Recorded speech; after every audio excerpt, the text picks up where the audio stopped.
notre Église. Tous chrétiens ou non l'avons un jour côtoyée. Plus que des pierres, elle symbolise à elle seule l'histoire de chacune de nos familles. Pour mieux la découvrir, remontons en 1530.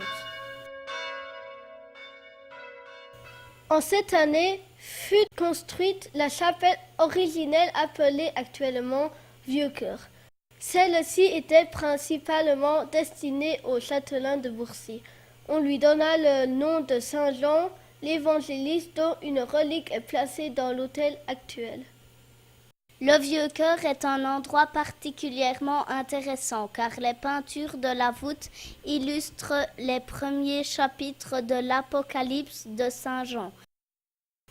Ce dernier cherchait à expliquer les malheurs de l'époque et à comprendre ce que prévoyait Dieu, guerre, famine, calamité. On peut y voir également le blason des seigneurs de Bourcy. Celui-ci fait référence à la légende de la Dame aux pieds de biche. Le Vieux-Cœur fut classé en 1972 et restauré en 1986. Les peintures sont toujours dans leur état originel. Divers travaux eurent lieu au fil des siècles et transformèrent la modeste chapelle en petite église.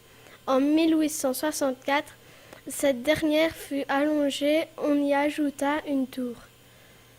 Suite à l'apparition du chemin de fer à Bourcy, la population augmenta et l'on décida alors d'agrandir l'église. Ces travaux se déroulèrent entre 1907 et 1911. Cependant, vu sa situation géographique, église entourée de routes et de maisons, elle fut construite transversalement en gardant d'un côté le Vieux-Cœur et de l'autre la tour. L'architecte respecta le style gothique de l'ancienne église. Le cimetière fut également déplacé.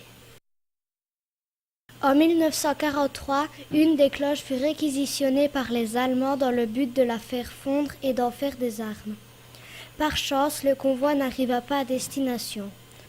En 1944, c'est en grande pompe que les habitants de Bourcy la ramenèrent chez elle. Après la guerre, on procéda au rehaussement du clocher et on installa une charpente à 3 cloches dont le mécanisme fut électrifié.